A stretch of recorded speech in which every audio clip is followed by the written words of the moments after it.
한 목소리 함께 읽겠습니다. 여호수아 8장 18절 말씀입니다. 함께 읽겠습니다. 시작. 여호와께서 여호수아에게 이르시되 너의 손에 잡은 단창을 들어 아이를 가르키라. 내가 이 성읍을 너의 손에 넘겨주리라. 여호수아가 그의 손에 잡은 단창을 들어 그 성읍을 가르키니. 여호수아 8장에 드디어 아이 성을 이제 함락을 하게 되는데요. 이제 극적인 장면이죠. 하나님께서 지침을 주시고 여호수아가 순종을 하고 그렇게 해서 아이 성이 점령이 되는구나라는 것을 정말 잘 보여주는 그런 또 한 말씀이기도 한데요. 지난 시간에 이어서 여호수아 8장에 기록되어 있는 아이 성 정복 함락 함께 오늘 살펴보고요. 살펴보면서 우리가 또 살아야 되는 신앙이 무엇인가, 하나님에 대한 바른 이해가 무엇인가 함께 생각해 보도록 하겠습니다. 오늘 우리가 살펴보는 8장의 배경이 되는 7장 내용을 간단하게 살펴보면요. 여리고성이 함락되어지고 그 다음에 이스라엘 백성들이 가나안 정복 전쟁에서 맞닥뜨리게 된 성이 아이 성이죠. 아이 성이 맞닥뜨리고 정체도 하고 왔는데 여리고 성보다 작아요.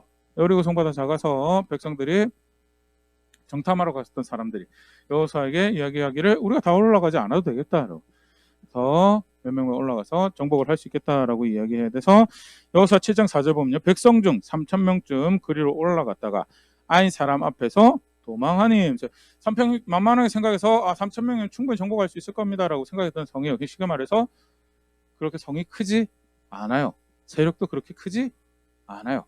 그런데 3,000명 올라가서 패배를 합니다.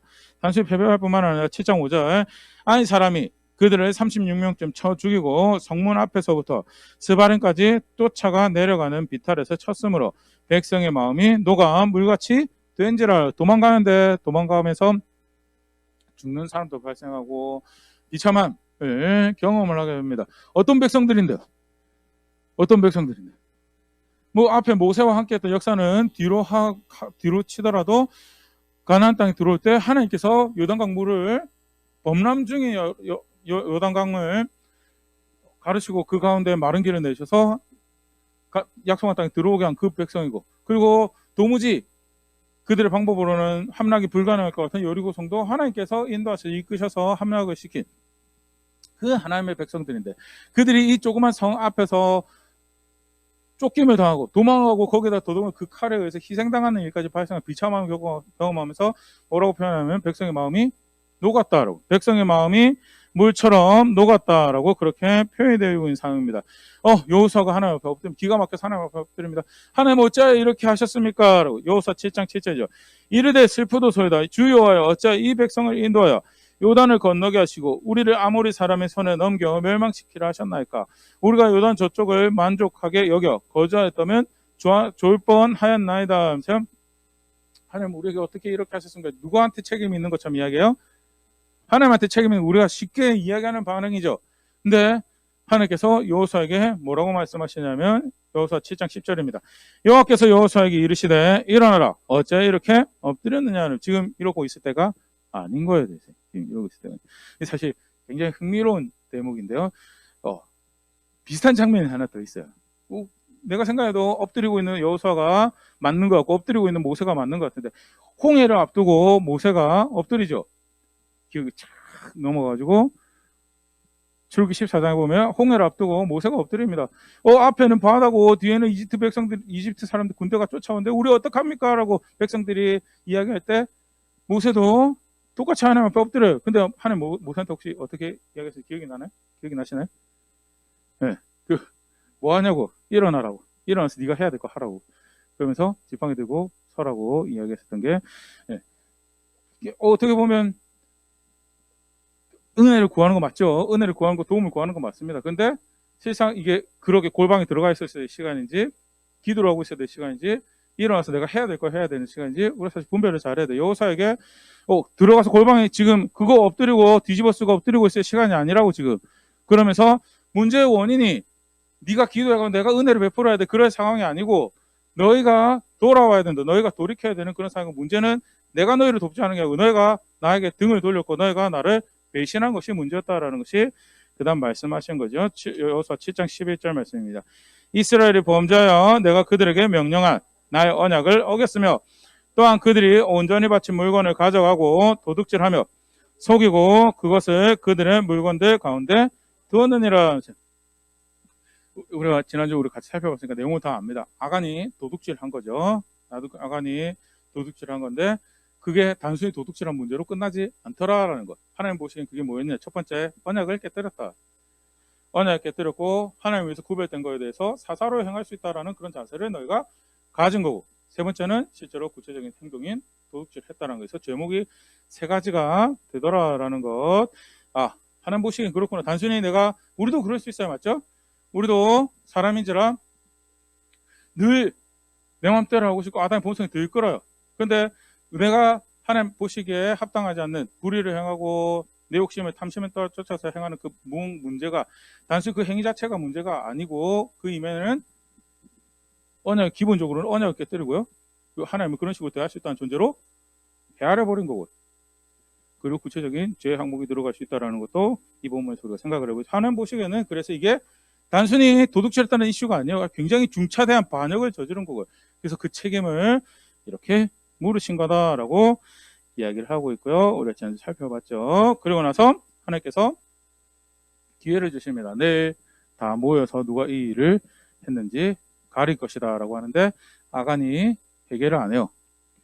돌이킬 수도 24시간이 주어졌지만 돌이키지 않고 결국 하나님이 제비를 뽑아서 아간을 들쳐내시고 아간이 그때 나와서 이렇게 이야기합니다. 여호수아 7장 21절. 내가 노력한 물건 중에 시나이 산의 아름다운 외투 한 벌과 은 200세겔과 그 무게가 50세겔 되는 금덩이 하나를 보고 탐내어 가졌나이다. 보소서 이제 그 물건들을 내 장막 가운데서 땅속에 감추었는데 은은 그 밑에 있나이다 하더라 라면서요. 탐내어서 가져갔어요. 탐내어서 가져갔는데 굉장히 흥미로운 표현이 재밌더라라는 것 지난주에도 같이 살펴봤었는데 하와가 선악과를 따먹을 때도 똑같이 표현되어 있습니다. 보고 탐내고 취하였더라. 보고 탐내고 보고 내가 원합니다. 그리고 가져가면 어떻게 돼요? 그러면 하나님 따라갈 수가 없더라라는, 기본적으로 하나님 따라갈 수가 없더라라는 그런 패턴 보일 수 있으면 좋을 것 같고요. 그러면 하나님 백성은 어떻게 해야 됩니까? 보고 그 다음에 분별해야 되죠. 내가 해야 될 게 뭔지 해야 되죠. 내가 원합니다로 바로 가면요. 성경의 또 다른 표현으로 치면 육신이 되어버렸다라고 표현해요. 노아 당시에 보면 내가 좋아하는 거 보고 다 취하더라. 그렇게 되면 어떻게 되느냐, 영적인 존재를 하나님 형상이라고 만들어졌는데 스스로가 영적인 존재인 걸 포기해버리고 다르게 우리식으로 표현하면 동물이 되어버렸더라라는 표현이 성경에서 그렇게 이양되어진 거고, 그러면 영적인 존재로 하나님 형상으로 살아가려면 보고 분별하고 그리고 뭐요? 취하더라 아니고 해야 될 거 하더라라는 게 그게 하나님 형상으로 살아가는 모습이죠. 그런 것도 같이 정리를 한번 해볼 수 있으면 좋을 것 같고요. 하나님께서 다 불사를 하죠. 아간만 벌 주는 게 아니고 아간의 가족들에게도 벌 주고, 아간의 지난 세월 동안 자신의 가족을 위한다라고 쌓아놨던 그 모든 것도 다 불태워서 이것이 얼마나 심각하게 하나님을 대적한 것인가에 대해서, 아울러서 책임 있는 자들이 침묵하고 동조한 것에 대해서도 그것도 하나님께서 그냥 간과하지 않으실 것이다 라는 것도 확인을 하는 대목이 지난 7장의 마무리 모습으로 우리가 볼 수 있었는데, 여호수아 7장 25절. 여호수아가 이르되 네가 어째 우리를 괴롭게 하였느냐, 여호와께서 오늘 너를 괴롭게 하시리라 하니 온 이스라엘이 그를 돌로 치고 물건들도 돌로 치고 불사르고 그 위에 돌무더기를 크게 쌓았더니 오늘까지 있더라. 여호와께서 그의 맹렬한 진노를 그치시니 그러므로 그곳 이름을 오늘까지 아골골짜기라 부르더라. 그래서 문제가 발생을 했어요. 하나님께서 지침을 주셔서 어떻게든 그걸 해결을 하긴 했는데 그 다음에 어떻게 될까요? 이스라엘 백성들이 광야 아이성 앞에서 이스라엘 백성들을 한번 상상을 해보면 우리가 문제가 있어서 하나님께서 우리를 돌보시지 않았고 우리가 언약에 하나님을 배신을 해서 이런 결과가 만들어졌어요. 그래서 이렇게 조치를 하고 해결을 하라고 해서 해결을 했는데 그 다음에 그러면 어떻게 될 수 있을까요? 사실은 낯짝도 두껍지, 맞죠? 문제를 또 우리들이 일으켜서 내 자신이 일으켜가지고 하나님 배신했고 그 벌을 받게 되는 그런 그 조정을 받게 되는 상황이었고요. 이 상황에서 하나님 이제 한 번 더 봐달라고 이제 그렇게 기도할 수밖에, 그렇게 할 수도 있을까요? 사실 굉장히 쉽지 않은 상황이에요. 더더군다나 저 자리가 여리고성을 물론 함락시키긴 했지만 자기들의 영토라고 주장할 만한 것들이 없는 아무 근간도 없는 그런 소위 말하는 예, 어디로 가야 될지 모르는 그런 상황에 놓여진 그런 이스라엘 백성들인데 하나님께서 저렇게 하셨을 때 여호수아에게 이렇게 말씀하십니다. 여호수아 8장 1절 2절 여호와께서 여호수아에게 이르시되 두려워하지 말라 놀라지 말라 군사를 다 거느리고 일어나 아이로 올라가라 보라 내가 아이 왕과 그의 백성과 그의 성읍과 그의 땅을 다 너의 손에 넘겨주었으니 2절 너는 여리고와 그 왕에게 행한 것 같이 아이와 그 왕에게 행하되 오직 거기서 탈취할 물건과 가축을 스스로 가지라 너는 아이 성 뒤에 복병을 둘지니라 하시니 1절 다시 한번 보여주시면요 좀 전에도 제가 얘기 드렸던 것처럼 두려워할 수밖에 없는 상황이에요. 우리가 하나님을 등졌기 때문에 하나님이 더 이상 우리를 위하실까라는 생각이 들 수도 있는 그런 상황인 거고요.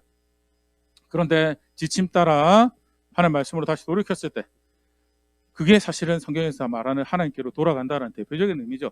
지침 따라서 하나님 말씀으로 하나님께서 원하시는 것으로 돌아갔을 때 돌아왔다라고 하나님께서 받아주시더라라는 거. 그리고 두려워하지 말라 내가 너희와 함께 하겠다라는 말씀이 사실은 1절의 대표적인 말씀이죠. 내가 이끌어왔고 내가 너희와 함께 내가 계획했던 바 너희와 함께 계속해서 이로 갈 것이다라고 1절에서 말씀을 하시고 대신에 이제 하나님께서 지침을 주십니다. 지침을 주시는데 여리고성에게 한 것처럼 아이성이 행하고 그 다음에 하나 더가 맨 마지막에 뭐라고 적혀있었죠?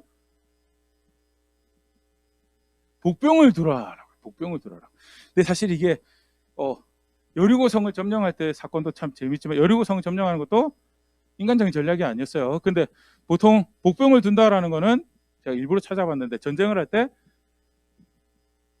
세력이 큰 군대가 뭐 효율성을 위해서 선택할 수도 있지만 사실 상대적으로 숫자가 작은 군대가 숫자가 많은 상대를 할 때 사용한 전략이 복병을 두는 거라고 합니다. 보편적으로는 보통 힘이 세면 그냥 가가지고 이제 함락을 시키는 거고요. 네, 상대적으로 숫자가 작은 무리가 좀 게릴라전 같은 방식으로 하는 게 복병인데 어떻게 보면 굉장히 사람의 생각과 다른 하나님의 계획을 또다시 한번 보일 수 있는 그런 대목이고요. 복병을 두라라고 할 때 여호수아가 열심히 복병을 해야 됩니다. 여호수아 8장 4절 그들에게 명령하여 이르되 너희는 성읍 뒤로 가서 성읍을 향하여 매복하되 그 성읍에서 너무 멀리 하지 말고 다 스스로 준비하라. 이런 표현도 굉장히 재밌거든요. 분명 하나님께서 복병을 두라고 했지만 전략을 지금 이야기하고 있는 거는 열심히 여호수아가 이야기하고 있어요. 물론 하나님께서 어느 정도 지침을 주셨겠지만 여기 이런 표현이 굉장히 재밌고 뭐라고 이야기했어요? 다 스스로 준비하라고. 복병을 숨어가지고 실제로 이 전략대로 움직일 수 있도록 책임 맡은 사람이 그렇게 움직였었어야 돼요. 제가 지명 관계상 다 실제는 않았지만 성경책에 보면 3만 명이라고 그렇게 이야기되어 있거든요. 근데 우리야 성경 기록되어 있으니까 그런 모양이다라고 하는데 실제로 3만이라는 혹시 숫자를 보신 적이 있으신가요? 3만 저도 3만이라는 숫자를 한 번도 본 적이 없어요. 보통 그 야구장 같은 거 또 축구장 같은 거 할 때 몇만 명씩 모인다고 했는데 한번 대충 상관하게 알아봐도 복병으로 3만 명이 숨어 있는다라는 거는 사실 이 3만이라는 숫자에 대해서 해석을 할 때 이 3만 우리 절대 문제가 되지 않습니다. 3만 그대로 받아들여도 절대 문제가 되지 않고요. 근데 구약을 전공하고 히브리를 전공하는 학자들은 이 3만이라는 게 표기가 될 때 30하고 1000 이렇게 되거든요. 30, 1000 그러면 공이 4개가 돼서 3만이 되거든요. 우리는 그냥 3만이라고 되는데 원래 표기에는 30, 1000이라고 되는데 이 1000이라는 이 히브리어 글자가 가족이라는 뜻도 되고요. 또 군대 용어로 치면 유닛이라는 뜻도 돼요. 그러니까 어떻게도 3만이라고 해석도 되지만 30 유닛으로도 해석이 될 수가 있고 30 유닛이라고 해석을 하는 게 오히려 뒤에 나오는 5000이라는 숫자랑 조금 더 잘 조화를 이루더라라는 그런 해석도 있습니다. 그래서 절대 혹시라도 다른 데에서 그렇게 이야기하는 책이나 또 이야기 들었을 때 교회에서 못 들어보던 이야기인데 라고 생각이 드실 수 있어서 그런 견해도 있어서 해석을 할 때 전혀 큰 문제가 되지 않고요. 3만 명이 가서 숨었어도 그것도 하나님 하시는 방법이기 때문에 충분히 가능한 방법이고요. 분명한 하나님께서 복병을 두라라고 했을 때 그날 저녁에 여호수아가 3만 명을 또는 30유닛을 뽑아서 먼저 가서 준비를 하도록 그렇게 명령을 내립니다. 계속 보겠습니다. 5절 나와 나를 따를 모든 백성은 다 성읍으로 가까이 가리니 그들이 처음과 같이 우리에게로 쳐올라올 것이라. 그리할 때 우리가 그들 앞에서 도망하면 6절 그들이 나와서 우리를 추격하며 이르기를 그들이 처음과 같이 우리 앞에서 도망한다고 우리의 유인을 받아 그 성읍에서 멀리 떠날 것이라. 우리가 그들 앞에서 도망하거든. 7절 너희는 매복한 곳에서 일어나 그 성읍을 점령하라. 너희 하나님 여호와께서 그 성읍을 너희 손에 주시리라 라면서 전략을 짜면서 또 군대를 보내면서 그렇게 하나님께서 행하실 일에 대해서 이야기를 합니다.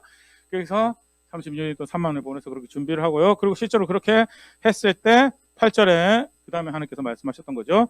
너희가 그 성읍을 취하거든 그것을 불살라 여호와의 말씀대로 행하라. 보라 내가 너에게 명령하였느니라. 불태워버려라.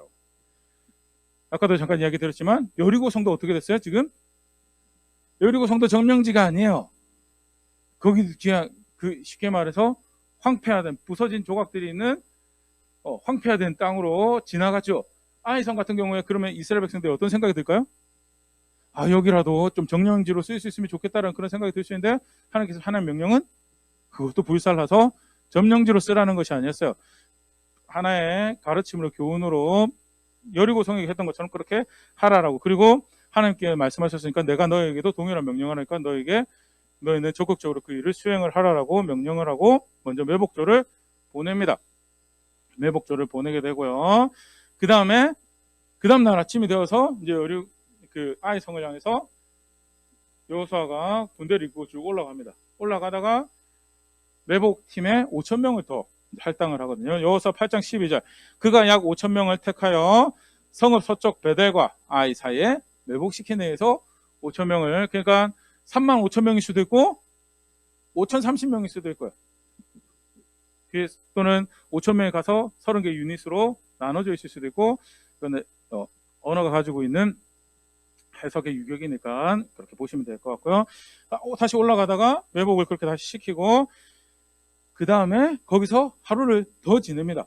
하루를 진을 치고 아이 성이 보이는 곳에서 아이 왕도 보이는 곳에서 하루를 더 진을 치고 14절 아이 왕이 이를 보고 그 성읍 백성과 함께 일찍 일어나 아침에 아이 왕이 눈을 떴는데 저기 이스라엘 백성들이 보이는 거예요. 예전에 이겨봤죠. 우르 내려가서 쳐봤습니다. 그때 도망가는 이스라엘 백성들의 모습도 기억을 하고 있고요. 그래서 똑같은 방법으로 백성들을 데리고 일찍 일어나 급히 나가 아랍 앞에 이르러 정한 때 이스라엘과 싸우려 하나 성읍 뒤에 복병이 있는 줄을 알지 못하였더라. 15절 여호와서 온 이스라엘 백성이 그들 앞에서 거짓으로 편쳐가여 광야길로 도망하며 거짓으로 편쳐가고 도망가고요. 16절 그 성읍에 있는 모든 백성이 그를 추격하라고 모여 여호사를 추격하며 유인함을 받아 아이 성읍을 멀리 떠나니. 지명관계상 실제는 않았지만 17절에 성문도 활짝 열어놓고 온 백성들이 어때요? 지금 이겨봤던 적이 다시 올라왔는데 또 이길 수 있을 것 같아서 우르르 쫓아가는데 어때요? 도망가요. 다 도망가니까 더 이제 신나가지고 우르르 다 쫓아가가지고 정황상 표현상으로 볼 때 군인은 단 한 명도 성 안에 남지 않은 그런 상황이 펼쳐지고 그리고 문도 활짝 열어놓은 정말 신나서 쫓아갔죠. 문도 활짝 열고 대문도 활짝 열고 쫓아가는 그런 정황이 펼쳐지고요. 그때 오늘 우리가 요절로 읽었던 말씀입니다. 18절 같이 한번 읽어볼게요. 시작. 여호와께서 여호수아에게 이르시되 너의 손에 잡은 단창을 들어 아이를 가리키라. 내가 이 성읍을 너의 손에 넘겨주리라. 여호수아가 그의 손에 잡은 단창을 들어 그 성읍을 가리키니. 물론 하나님께서 전략을 주셨긴 하지만 하나님께서 이렇게 말씀하셨던 상황을 볼 때 여호수아가 언제가 맞는 타이밍이 부조했던 그런 것도 이제 좀 연상을 해볼 수 있는 그런 대목이긴 한데요. 하나님께서 결국 승리를 주시는 것이 약속한 것을 이루도록 가지도록 하시는 분이 유업으로 주겠다 하신 것을 유업으로 넘겨주신 분이 하나님인 것을 다시 분명히 확인하고 있는 그런 대목이죠. 여호수아에게 말씀하십니다. 가리키라라고. 아마 그리고 그 전에 매복조에게 이야기했던 시그널이 여호수아가 티나게 일어나가지고 가리키면 그게 공격 신호로 그렇게 받아들였던 것 같아요. 그렇게 가리키니까 19절 그의 손을 드는 순간에 복병이 그들 자리에서 급히 일어나 성읍으로 달려들어가 점령하고 그 온 성읍에 불을 놓았더라. 지명관계상 생각할 때 성경에 그렇게 기록되어 있습니다. 성읍이 불타니까 막 쫓아가던 사람들이 어때요? 뒤를 돌아보는데 자기 성읍이 불이 붙어있고 연기가 모락모락 올라오죠. 그러니까 이제 당황하는 거예요. 그래서 뿔뿔이 사방으로 도망가고 오히려 이스라엘 백성들이 도망가는 자리에서 돌이켜서 이제 그들을 잡으러 가서 전쟁을 치르는 굉장히 쉽게 승리를 가져오는 그런 장면이 묘사가 되어져 있고요. 아이 왕도 그렇게 말씀하신 대로 붙잡게 되고, 여호수아 8장 25절에 간단한 결과를 이렇게 기록을 하고 있는데요. 그날에 엎드러진 아이 사람들은 남녀가 모두 12,000명이라. 7장에서 분명히 졌는데 8장에서는 기가 막히게 이렇게 승리를 거두더라라는 것이 아이성에 관련된 성경에서 기록하고 있는 거고요. 그 다음에 8장이 가지고 있는 흥미로운 내용이 하나 더 들어갑니다. 여기서 8장 내용이 끝나지 않고요. 뭐가 같이 뒤에 소개가 되냐면요. 이 아이란 곳에서 이제 그 다음에 이동을 하는 가까운 곳에 뭐 어떤 땅이 있었냐면 세겜 땅이 있어요. 세겜 땅. 세겜 땅 혹시 기억이 나시는, 세겜 굉장히 유명한 이름이죠? 혹시 기억이 나시는 게 있나요? 야곱이, 그쵸? 야곱이 바다나람에서 가져온 모든 우상들을 파묻고 이제 우리가 하나님, 나와 우리 집은 하나님만 섬기겠습니다라고 다시 결단된 장소가 세겜이고요. 또 세겜이 어떤 장소냐면 그 앞에 아브라함에게 하나님께서 내가 이 땅 너한테 줄게라고 확인했던 장소도 그게 세겜이요. 그래서 하나님께서 세겜에 이르렀을 때 뭘 하라고 하셨냐면 신명기 27장에 그리심산의 반, 에발산의 반 올라가서 축복과 저주를 선언하고 그렇게 하나님 백성과 그 언약에 대해서 확인하라는 명령을 주셨고요. 하필 이 아이성 다음에 세겜이었어요. 그래서 여호수아 8장 30절, 그때 여호수아가 이스라엘 하나님 여호와를 위하여 에발산에 한 제단을 쌓았으니, 에발산에 한 제단을 쌓습니다. 8장 31절, 이는 여호와의 종 모세가 이스라엘 자손에게 명령한 것과 모세 율법책에 기록된 대로 새 현장을 다듬지 아니한 새 돌로 만든 제단이라. 무리가 여호와께 번제물과 화목제물을 그 위에 드렸으며, 다듬지 아니한 돌로 제단을 만들어요. 근데 이게 자연 그대로의 도로 하나님께서 선호하신 모양이다라고 그렇게 생각도 할 수 있지만, 학자들이 한 가지 더 이야기하는 것은 혹시 그 당시 비슷한 시기에 존재했던 그 주변의 나라들 보면 도시를 만들거나 무덤을 만들고 가장 유명한 건축만 하나 같이 생각해보면 피라미드죠. 피라미드 어떻게 만들었나요? 열심히 다듬어서 만들었어요.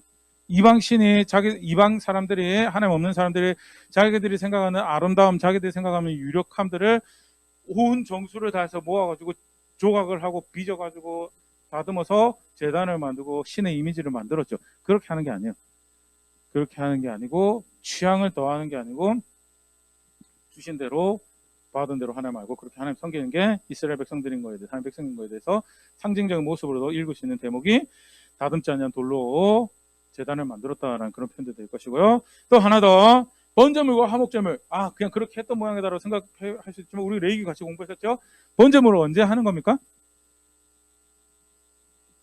제사할 때 하는 거죠. 맞죠? 제사할 때 하는 겁니다. 근데 어떤 의미를 가지고 있어요? 번제물? 번제, 몽땅 다 태우는 제사. 정말 잘 기억을 하고 계시는 것 같아요. 대표적인 게 헌신이라는 의미를 가지고, 몽땅 다 태워드린다는 측면에서 헌신이라는, 모든 걸 다 드립니다라는 헌신의 의미를 가지고 있고요. 아울러서 특정 범죄가 없는데도 불구하고 질성을 가지고 있는 사람에게 그 번제 몽땅 다 태워드리는 것과 더불어서 속죄의 의미를 가지고 있던 게 번제였죠. 똑같은 의미를 생각해요. 하나님께 앞에서 내세울 거 없는, 나설 것이 없는 사람이지만, 우리지만 그래도 이렇게 우리를 정결하게 구별하고 하나님 앞에 모든 것을 드려서 하나님 백성이기 원합니다라는 그런 의미가 번제물로 표현이 되고, 번제로 표현이 되고요. 그 다음에 화목제는 보통 이스라엘 제사가 순서가 그래요. 특별한 죄가 있을 때 죄에 대해서 해결하는 속죄제를, 속건제를 드리죠. 그러고 난 다음에 뭐 드려요? 그 다음 헌신을 고백하는 번제가 드려지고요. 그 다음에 마지막에 하나님 그러니까 우리와 화목해 주세요. 하나님 우리와 함께 해주세요라는 고백을 했던 게 화목제죠. 번제와 화목제가 드려졌던 게 그런 의미입니다. 하나님 이제 우리를 다시 우리 주의 백성으로 여기시고 우리가 언약 백성처럼 살기를 원합니다라는 고백을 다시 여기서 만들었다라는 정황을 보여준 게 번제물과 화목제물이고요. 제사보다도 더 중요하게 하나님께서 명령하셨던 게 뭐냐면 가서 율법을 그렇게 백성들 앞에서 확인하라는 거였죠. 여호수아 8장 32절, 여호수아가 거기서 모세가 기록한 율법을 이스라엘 자손의 목전에서 그 돌에 기록하며, 굉장히 흥미로운 대목입니다. 그냥 단순히 읽지 않았어요. 어떻게 했어요? 돌에다 기록을 했어요. 학자들이 원래 하는 일이, 그러니까 이 돌에다 기록을 한다. 얼마나 기록을 했을까? 십계명만 기록을 했을까? 근데 동시대에 비슷하게 저쪽 바벨론이나 이런 데서 만들었던 비석들 보니까 신명기 내용 다 기록했을 수도 있겠다라는 것이 실제로 돌에다 그렇게 새기더라라는 것이 있어서요. 단순히 십계명만 낭독했을 거라 여겨지지 않고요. 네, 아까도 이야기드렸지만 신명기 27장에 하나님께서 명령하셨던 것을 그대로 수행하는 거거든요. 그래서 최소한 거기에 나오는 내용들은 다 기록되었을 거고 27장, 28장 관련한 내용들 이제 저는 신명기가 다 기록됐을 수도 있겠다라고 그렇게 추정을 하는데요. 단순히 읽지만 않았습니다. 돌에 기록을 했고요. 그만큼 이제 사실 돌에 기록을 한다는 건 뭐예요?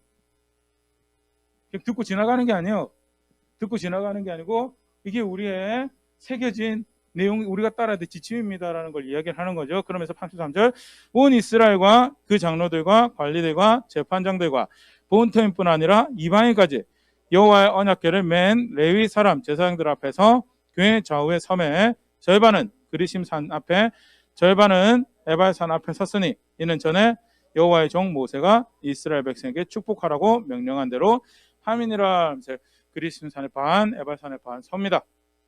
34절 그 후에 여호수아가 율법책에 기록된 모든 것대로 축복과 저주하는 율법의 모든 말씀을 낭독하였으니 35절 모세가 명령한 것은 여호수아가 이스라엘 온 회중과 여자들과 아이와 그들 중에 동행하는 거류민 앞에서 낭독하지 아니한 말이 하나도 없더라. 온 회중과 하고 그리고 누구도 더 있어요? 여자와 아이들. 쉽게 말해서 중요하게 생각되어지는 구성원들 말고도 법적인 책임도 덜하고 공동체를 위해서 함께 짐을 짓고 또 덜하다고 여겨지는, 그러나 그들 앞에서도 예외 없이 이 율법책을 다 낭독했다는 것은 쉽게 말해서 그들에게도 이 법은 해당되는 것이다 라고 이야기하는 것이고, 그게 결국 누구의 모습이에요? 하나님 백성의, 언약 백성의 모습이고, 그래서 우리가 하나님 백성으로 다시 살 것입니다 라는 것을 여기 제단을 쌓고 고백을 하며 백성들 앞에서 이게 하나님 백성 되는 것이다 라고 확인했던 사건이, 그래서 좀 쉽게 표현하면 언약의 재확인이라는 그런 용어를 사용을 합니다. 8장에 이렇게 기록되어 있는데요. 아이성을 승리하고 끝났고 세겜의 땅의 이벤트는 이벤트다라고 생각을 할 수 있지만 사실은 너무나 동일한 이야기를 지금 하고 있어요. 지금까지 간단히 살펴봤던 거 다시 정리를 쭉 해보면요. 7장에 왜 졌어요? 아이성에서 왜 졌나요? 명령한 대로 하지 않아서 졌어요. 자기들이 힘이 더 충분하고 있어 보이지만 그거 가지고 되는 전쟁이 아니더라라는 거. 결국 유업으로 누린다라고 하는 하나님 땅, 하나님 나라를, 상징적인 하나님 나라죠. 하나님 나라를 차지하고 그 말씀의 성취를 가져가는 것은 어디에 달려 있어요? 말씀대로 순종할 때 가져가더라라는 것이 그게 아이성의 승리가 이야기하는 거. 반대로 아무리 자기들이 유력해 보여도 그렇게 해서 차지할 수 있는, 그렇게 성취될 수 있는 것은 아니더라라는 게 7장이죠. 실제로 7장에서 패배하고 8장에서 그렇게 승리를 거둡니다. 근데 그러고 나서 세겜 땅에서 제단을 쌓고 언약을 재확인하는 걸 통해서 이것이 단순히 전쟁 때에만 그렇게 되는 게 아니에요. 기본적으로 하나님 백성이 살아가는 방식이 뭐예요? 하나님이 복이고 하나님이 벌이에요.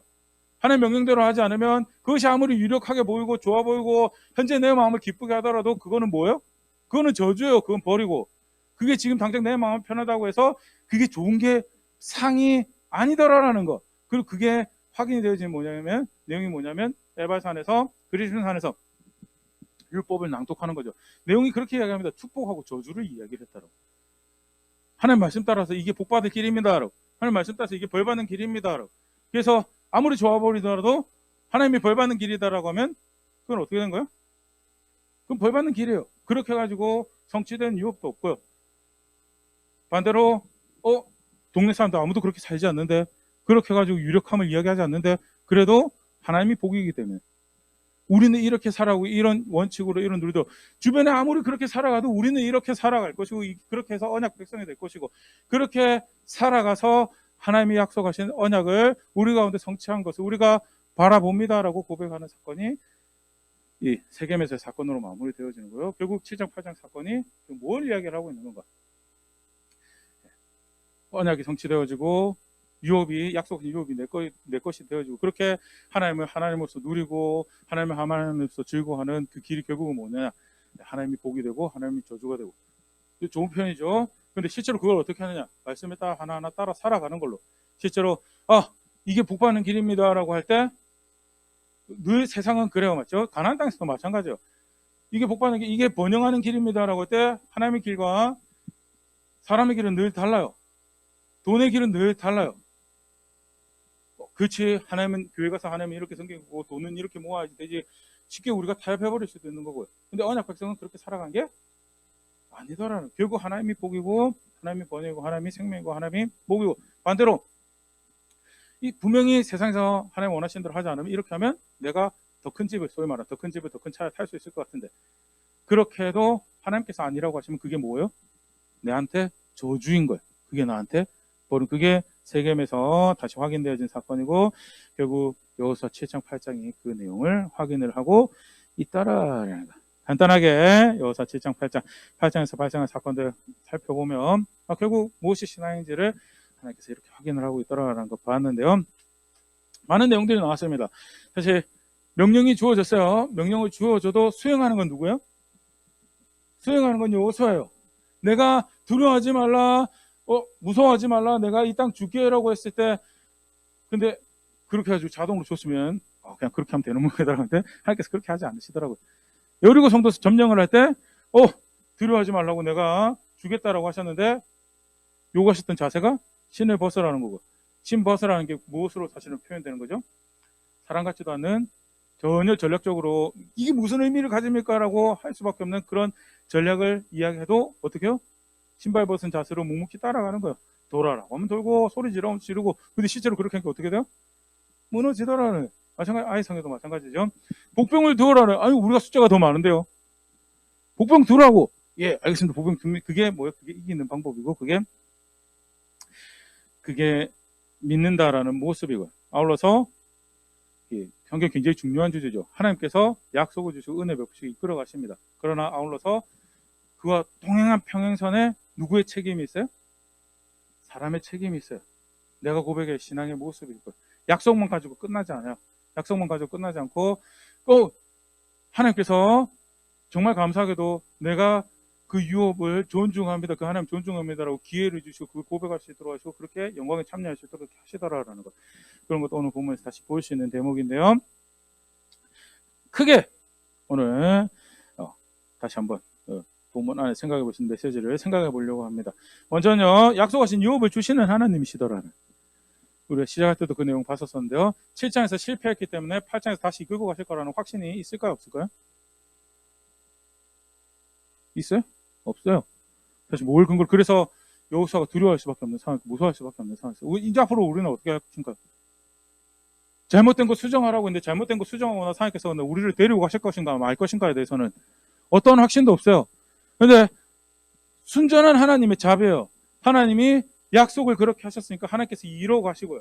그때 조정하라고 한 것, 수정하라고 한 것, 그렇게 해서 따라가니까 하나님께서 거기서도 어떻게 해요?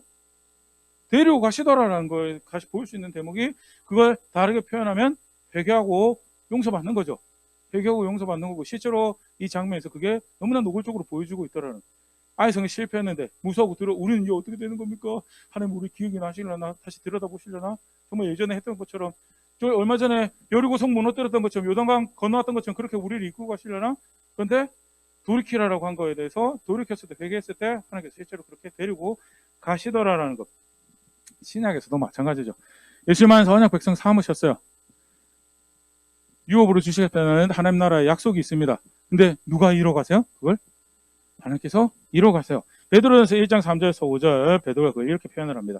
우리 주 예수 그리스도의 아버지 하나님, 아버지 하나님을 찬송하리로다. 그의 많으신 긍휼대로 예수 그리스도를 죽은 자 가운데서 부활하게 하심으로 말미암아 우리를 거듭나게 하사 산 소망이 있게 하시며.